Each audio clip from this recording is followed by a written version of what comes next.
¿Fueron los antiguos egipcios los primeros químicos de la historia, usando una tecnología que ha dejado señales frente a nuestros propios ojos, creando sus dioses no solo como un uso religioso, sino también como elemento científico, para fabricar frío y calor a través de las estructuras piramidales?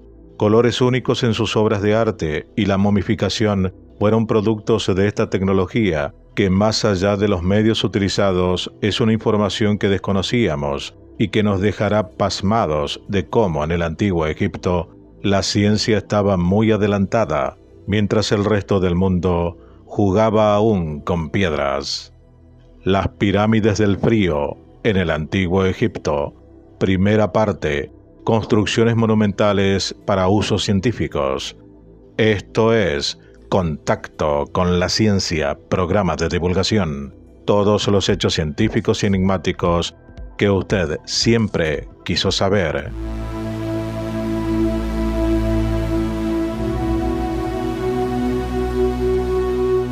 En 2023, la publicación virtual de Bruno Kursol daba a conocer una investigación asombrosa relacionada con el antiguo Egipto, sus creencias y sus estructuras, las pirámides. Investigación que muestra el conocimiento que poseían, no solo de la cultura, sino de la ciencia, y es más, de la química y la tecnología, de cómo sus dioses fueron creados por el poderoso Tot para ser usados en sus experimentos, y al mismo tiempo dándoles al pueblo en quienes creer y adorar, mientras que ellos, con los faraones a la cabeza, eran productores de fórmulas químicas utilizadas para sus propios beneficios. Estamos bastante seguros de que mucha gente ya sabe que la visión académica del antiguo Egipto es de alguna manera falsa, que hay algo mal en cómo se representa a los antiguos egipcios hoy en día, y realmente esperamos que los propios egiptólogos no crean ni una palabra del panorama general que nos representan desde el principio del siglo XIX, un periodo de la historia que ha sido totalmente influenciado por el colonialismo moderno. Los antiguos egipcios simplemente no podían haber sido poco sofisticados, gente cultivando la tierra y solo obsesionada por una religión asfixiante, adorando a más de 2000 dioses y diosas. Escondidos detrás de la visión académica de la religión del antiguo Egipto, un gran número de metáforas se describen algunos de los conocimientos científicos y tecnológicos más avanzados de la época. Los dioses del antiguo Egipto no eran más que autoglorificaciones metafóricas de sus conocimientos científicos, teóricos y experimentales logros en física y química. Lo más importante es que los faraones usaran el poder de la ciencia, la física y la química para legitimarse como reyes de Egipto. Han forjado una religión basada en la ciencia para gobernar su reino, y habrían presentado esa ciencia como magia. Tot, dios de la ciencia y la lupa. No se equivoquen, incluso algunas partes del estudio no están claros parcial o totalmente en algunos detalles o elementos principales, aunque algunas partes serán corregidas o invalidadas en unos meses, en unos años o en décadas. Lo que estamos descubriendo es lo que realmente fue la antigua civilización egipcia, hace 4500 años, mientras en el mundo occidental todavía jugábamos con rocas y lodo. El gran secreto del antiguo Egipto es de hecho la religión, porque no puedes tener más de 2000 dioses y diosas involucrados en una mitología muy compleja y vívida, si no está de alguna manera coordinada. Por supuesto, los coordinadores eran los propios faraones. Los faraones fueron los responsables de esta construcción tan elaborada, y utilizaron mitos y deidades para glorificar lo que el ser humano persigue desde que apareció nuestra especie en el planeta, el conocimiento científico y tecnológico. Si los antiguos egipcios adoraban a más de 2000 deidades, es solo porque todas y cada una de ellas han sido literalmente elaboradas como glorificaciones de propaganda científica y tecnológica, de lo que realmente se les ha dado la legitimidad para reinar a los faraones. Esta búsqueda del conocimiento científico, ese es precisamente el significado de la famosa escena que representa al dios de la ciencia Tot, adorando a la luna, como afirma el consenso académico, porque esto no es la luna que Tot está adorando. sino el último símbolo de la ciencia, una lupa. Por supuesto, una lupa está hecha para un ojo, de ahí el ojo de Horus en el cristal. Este grabado muestra al matemático y físico holandés Jan Henry van Swinden, demostrando la generación de electricidad a la Felix Meritis Society en Ámsterdam. La Felix Meritis Society se fundó a fines del siglo XVIII para promover las artes y las ciencias. Felix Meritis Society se traduce como felicidad a través del mérito. Se ha usado esta imagen en muchas veces, pero lo que queremos señalar aquí es cuán buena es la analogía entre esta ilustración perfecta de demostración de la ciencia en el siglo XIX en comparación con la ilustración de Thoth en el templo de Dendera. No son solo similares, son exactamente iguales. Thoth está demostrando su conocimiento en ciencia a través de la lupa y hacia todos los demás dioses reunidos frente a él, al igual que el matemático y físico holandés Jan Henry van Swinden está demostrando la generación de electricidad a la Felix Meritis Society de Ámsterdam. El techo astronómico en el Pronaos, sala hipóstica exterior en el templo de Hathor en el complejo del templo de Dendera, cerca de Dendera, Egipto, primera banda al oeste del centro que muestra la luna llena curada en un pilar representado como Whithead, el ojo de Horus curado por Thoth que se representa a la derecha. Si estamos sugiriendo la idea de que esta escena que representa a Thoth y la lupa en Dendera también podría ser sobre el proceso mismo de la creación de estos dioses, es solo por la forma en que se usa la lupa, parece como si también era una especie de proyector. Realmente parece que Thoth está creando a los dioses ante nuestros propios ojos. Y no olvidemos, Thoth no es solo el dios de la ciencia, también es el dios de la escritura. Thoth simplemente podía estar escribiendo o creando a los dioses, en realidad metafóricamente, justo debajo de nuestros propios ojos. ¿Es el pigmento azul egipcio la glorificación del natrón puro y fabricado químicamente? ¿La creación del frío fue una simple demostración científica o si fue creado para enfriar la fabricación química de carbonato de sodio, natrón, por un proceso de tipo Solvay, a excepción de la representación de un pilar de Het que recibe la luz de Dendera, lo que sugiere que el frío se habría utilizado para una torre de Solvay. Hasta ahora no encontramos nada más que confirmara esta hipótesis de Solvay, más que el disco de Sabu que fue utilizado en cantidad para este efecto. Pero nos enteramos también de que el famoso color azul, el azul egipcio, como lo llamamos, en realidad se hizo con natrón, por lo que es posible que la prueba del proceso de Solvay esté justo delante de nuestros propios ojos, y está literalmente en todas partes. Es posible que los antiguos egipcios no intentaran ocultar el proceso de Solvay, sino que en realidad lo mostraban por todas partes. El azul egipcio podría ser la glorificación del proceso de Solvay que tanto tiempo estaban buscando. Diagrama de la Gran Pirámide de Egipto en funcionamiento para la producción de frío por evaporación, hipotéticamente para el enfriamiento de fabricación química de carbonato de sodio puro natrón, la sal utilizada para la momificación de los faraones. Cuando estaba en funcionamiento, la elevación de la Gran Pirámide no estaba terminada. Solo después del procedimiento de cierre y el drenaje del pozo inclinado, los 3 tapones de granito finalmente estaban cerca uno de otro. El complejo piramidal de Djoser, o pirámide escalonada, es un sitio arqueológico en la necrópolis de Saqqara, Egipto, al noroeste de la ciudad de Memphis y del Bajo Egipto alrededor del 2680 a.C. Djoser fue rey a principios de la dinastía tercera. La construcción y el desarrollo del complejo piramidal generalmente se le atribuye al arquitecto Imhotep. La saga de enfriamiento desde el Hit Pip Serdab de Djoser hasta el enfriamiento por evaporación de la Gran Pirámide de Khufu.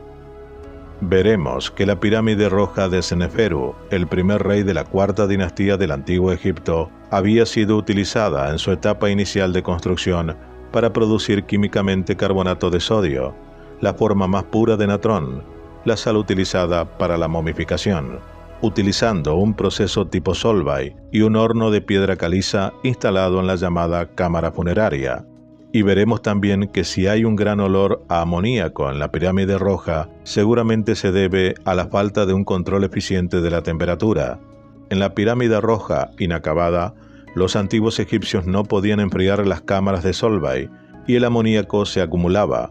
Esta es la razón por la cual Khufu, el segundo faraón de la cuarta dinastía, construyó la Gran Pirámide para crear frío por evaporación.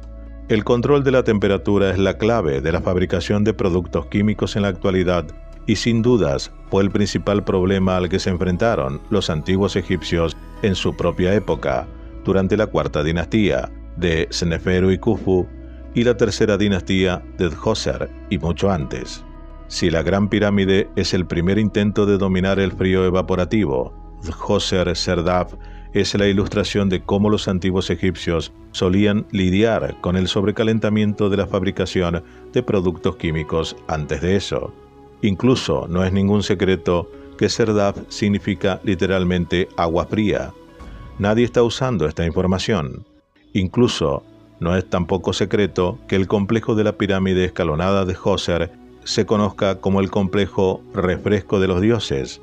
Nadie está usando esta información tampoco. Pero si se agrega estas dos informaciones sobre Djoser-Serdab y el hecho de que este Serdab era una cámara sellada muy pequeña, que solo se comunicaba con el exterior a través de dos orificios, entonces podemos comenzar a ver lo que podría haber sido la primera cámara de enfriamiento activa de la antigüedad. Probablemente el Serdab era la cámara de enfriamiento, donde ocurría la condensación del fluido que pasaba por la tubería de un antiguo tubo de calor proveniente del interior de la pirámide escalonada, donde ocurría la evaporación del fluido que pasaba por la tubería. Por supuesto, Imhotep es más famoso como el constructor del complejo piramidal escalonado sin precedentes de Djoser, llamado el refresco de los dioses, un Serdab que en persa literalmente significa agua fría, que se convirtió en un préstamo al árabe para sótano. Es una estructura de tumba del antiguo Egipto que servía como cámara para la estatua Ka de un individuo fallecido. Utilizado durante el antiguo Egipto, el Serdab era una cámara sellada, con una pequeña hendidura o agujero para permitir que el alma del difunto se moviera libremente.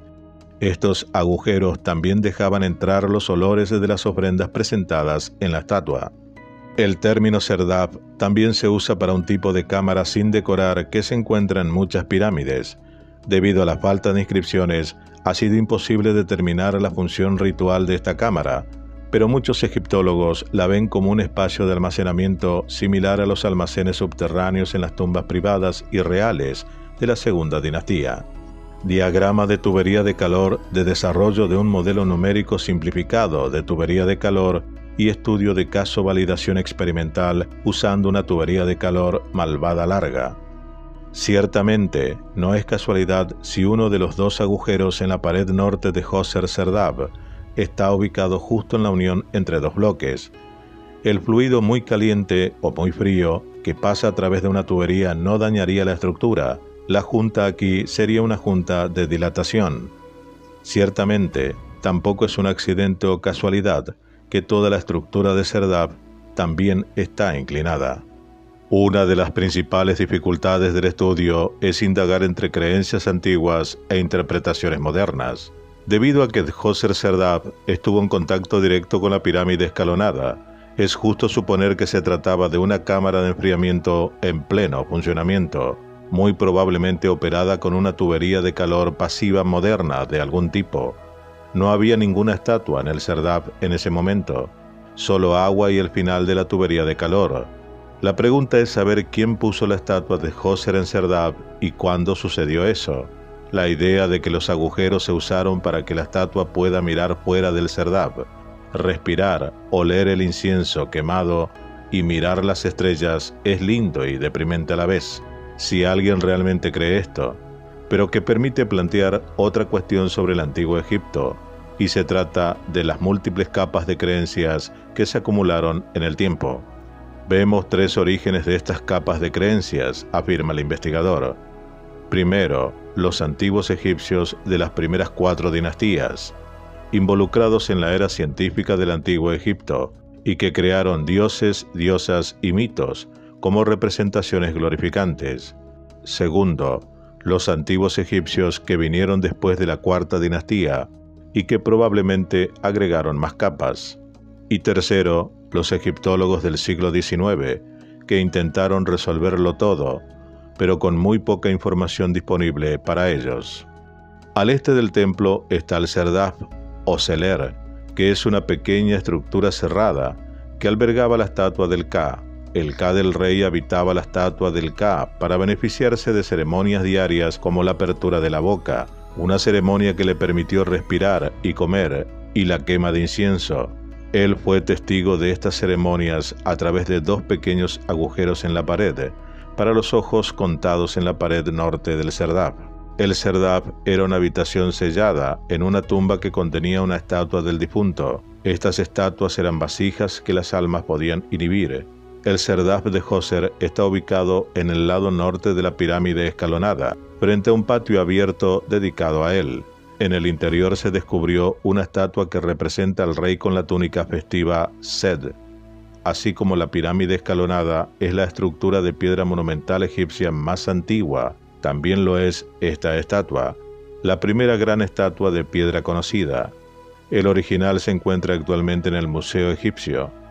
La pared norte de la cámara inclinada tiene 2 agujeros que le permiten al rey mirar y ver los rituales y festivales que tienen lugar en la corte ante él. Según las antiguas creencias, los agujeros también permitían al rey mirar hacia el norte, el punto cardinal hacia el que se orienta todo su complejo piramidal. Esta es la ubicación de las estrellas circumpolares en el cielo del norte, sus ancestros, a quienes esperaba unirse. Estas estrellas nunca se pusieron debajo del horizonte, lo que se vio como un signo de inmortalidad. Djoser estaba así preparado para unirse a sus antepasados en la vida eterna. El ejemplo perfecto del proceso de deificación, la piedra de Osiris. Para ilustrar el concepto básico de proceso de glorificación científica y tecnológica del antiguo Egipto, Osiris es el ejemplo perfecto. Veremos cómo la Gran Pirámide sirvió para crear frío por evaporación en el llamado pasaje horizontal, usando agua a presión resultante de la operación interminable de un impactador compuesto, hecho de madera, el recipiente, y piedra, probablemente una piedra de granito, y que ha sido deificado en Osiris. Osiris es la deificación de la piedra que entregó todo su poder, toda su fuerza y energía a Ra, la parte de madera del impactador, y es por eso que muchas figuras lo representan de pie sobre un simple pero misterioso bloque. Los egiptólogos mencionarán el cayado y el mayal que Osiris sostiene sobre estas figuras, o los cuernos, pero nunca hablarán de la parte más importante de la figura, sobre el que está parado Osiris. Es el mismo Osiris, la piedra de Osiris. Los cuernos de carnero de las figuras de Osiris tienen que ver con la fuerza embestida de la piedra de Osiris. Veremos que este proceso de encriptación, resultado de la asociación de una deidad en forma humana, y lo que realmente representa a la deidad, es algo que se ha utilizado muchas veces y realmente es la segunda clave maestra para la comprensión real del antiguo Egipto. Es importante entender que durante toda la operación de la Gran Pirámide, con la creación del frío evaporativo, el fondo del pozo inclinado era lo que ahora se conoce como el tapón del granito superior. Ese bloque crucial ha sido deificado en la diosa Taweret y estaba como suspendido en el aire, bloqueado por un bloque de granito más pequeño colocado en el piso del pasaje ascendente, el bloque de cuña que era deificado en la deidad Bes. Cada parte del funcionamiento de la Gran Pirámide ha sido glorificada y deificada. Si Osiris es la glorificación del peso del impactador, otros bloques de piedra han sido deificados, como Taweret, el tapón de granito superior de la Gran Pirámide, que era el bloque de sellado del pozo inclinado, y Bes, el bloque de cuña anclado en el suelo, del pasaje ascendente, y que mantuvo a Taweret en posición durante todo el tiempo de funcionamiento de la pirámide antes de su vaciado. El caso es que cada parte de la Gran Pirámide en funcionamiento ha sido glorificada. Bloques de piedra, cuerdas, equipos de madera como el cajón central de madera de la Gran Galería, pero también el aire, Su, Sekhmet, Set, y por supuesto el agua, Api, Api, Apep, Atum. La hipótesis del proceso Solvay para la fabricación química del natrón 100% puro. El juego final del programa científico y tecnológico del antiguo Egipto, que probablemente comenzó en la primera dinastía, fue la Gran Pirámide de Giza, donde se diseñó el enfriamiento por evaporación en la parte conocida de la pirámide. El frío evaporativo simplemente aprovechó el poder del agua y probablemente fue necesario para enfriar la fabricación química de carbonato de sodio y bicarbonato de sodio, producido por un proceso Solvay de amoníaco sosa, como lo sugiere fuertemente el olor a amoníaco y el horno de piedra caliza, en la llamada cámara funeraria de la Pirámide Roja. Es importante señalar que al día de hoy todavía no se encontró evidencia segura y fuerte, dice el investigador, de esa parte del estudio. Ningún dios ni diosa para glorificarlo. Lo único que respaldaría la idea es la imagen de un pilar Dhed que recibe el frío evaporativo, la forma similar que encontramos a la luz de Dendera. En ese momento, el carbonato de sodio se llamaba natrón y era la sal utilizada para la momificación de los faraones. El enfriamiento parece haber representado la parte más difícil del proceso, como sugiere el nombre oficial de la pirámide escalonada. Según los estudiosos, el primer nombre piramidal, la pirámide escalonada de Djoser, fue llamado el refrigerio de los dioses. Una traducción más precisa sería sin duda el enfriamiento de los dioses. Si esta parte es correcta, significaría que los antiguos egipcios fueron la primera civilización en dominar un proceso similar al del Solvay para la fabricación del carbonato de sodio, mucho antes de que se reinventara en el siglo XIX en Europa.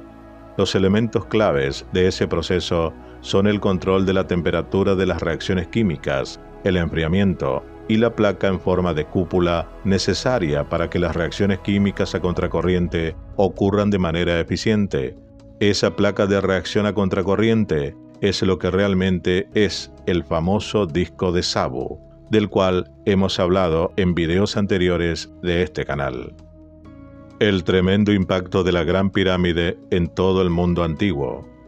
Probablemente el hallazgo más inesperado de este estudio no se trate del propio Egipto, sino del extraordinario impacto que la Gran Pirámide, su funcionamiento y su glorificación tuvo en otras civilizaciones de la época y posteriores.